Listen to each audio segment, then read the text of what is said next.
Yes, I said, Richard, when you were a child, what did you want to be when you grew up? Oh, okay. I wanted to be a doctor first, and then a teacher. And how did you become exposed to the Alexander technique? Well, I couldn't do the chemistry to become a doctor, and then I decided to take a few years out to travel a bit, and I got a job as a driving instructor, and I was thinking I was going to do that for a few months and ended up doing it for 10 years, and I got incredible back problems when I was teaching people to drive, sitting in the car all day, and then I just happened to bump in to a Alexander teacher after maybe 5 or 6 years of enormous amount of pain, and he offered to help me. And why did you choose to train to become a teacher of the technique? Because it was the only thing that actually worked for back problems. My father was a doctor himself, and he used to say, half jokingly but half in truth, if you want a day off work, just say you have back problems, because nobody can prove you have, and nobody can prove you haven't, and even if you have, nobody can do anything about it. And that turned out to be pretty much the case when I myself got a lot of back problems and sciatica. At some stage I couldn't walk with it, and I tried pretty much everything, usually the physiotherapy first and then the orthopedic surgeon. They wanted to operate and take the 3 lower discs out, and as my father actually said, look, whatever you do, don't let them do that, because I see the people afterwards. And then it was a course of physio, which often made everything a lot worse. And then it was a chiropractor, osteopath. And then I pretty much, in the 5 years of pain, tried maybe about 50 kinds of therapists, including metamorphic technique, reflexology, massage. And to be quite honest, nothing actually went anything near sorting the whole problem out. And then when I did the Alexander technique, they started looking at how I was sitting, and they found I was sitting way over to the left, because that's what you do when you teach people to drive. And when I realized that, I corrected my sitting, and the pain just started to leave. And within about 2 or 3 months, I was pain-free. Wow. How did your father react to your decision to get into the Alexander technique? He was fine about it.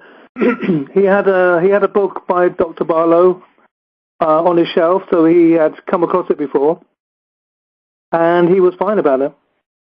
He was just pleased that something was working for me. And how did you get your private practice going once you graduated? How were you able to make a living from the Alexander technique?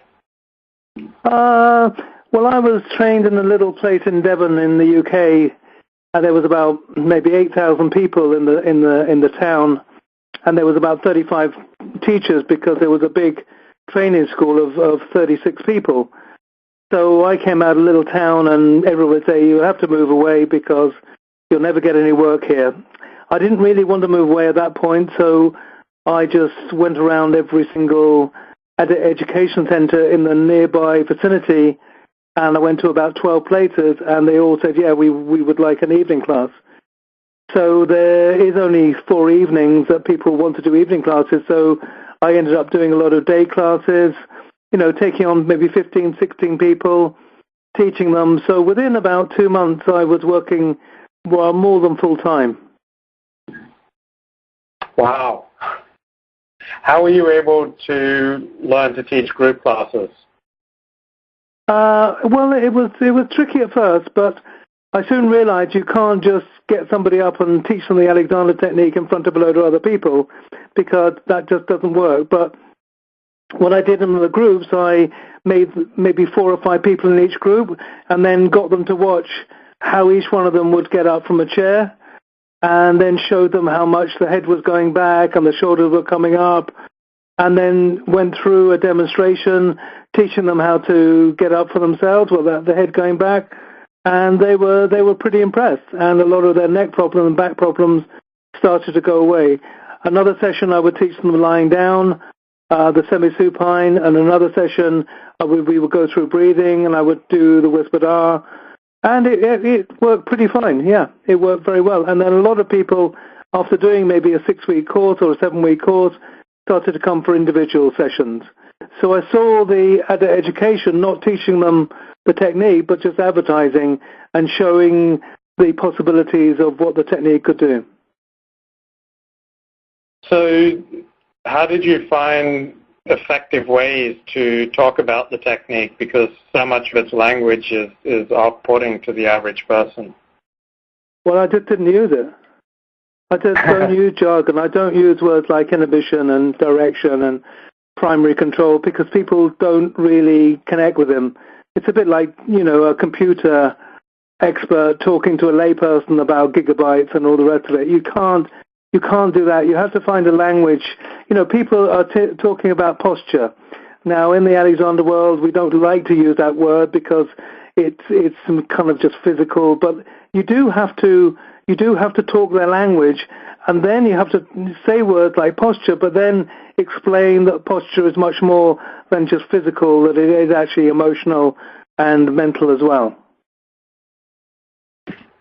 And how did you come to write your first book? Well, that was interesting. Basically, when I started doing the classes, people used to say, "Can you recommend a good book?" And I recommended Michael Gale's book because I felt at that time, maybe even Chris Stevens' book as well, I thought at the time that they were pretty introductory books, and people just brought them back the week after again and again saying, "Oh, this is too complicated for me." So even though Alexander teachers think they're very simple, there was obviously a need for a really basic Alexander book which would take somebody from scratch without any presumption of what they knew or what they didn't know. So I started to write the book, and I contacted a few publishers, and one or two of them were really interested, and eventually I went with Element Books. And the first book I wrote now has sold 100,000 copies, which I'm not pleased about the money. I'm more pleased that 100,000 people plus have got to hear about the technique in a very simple, down-to-earth way. So your first book was The Alexander Technique, Natural Poise for Health? Well, my first book was the workbook.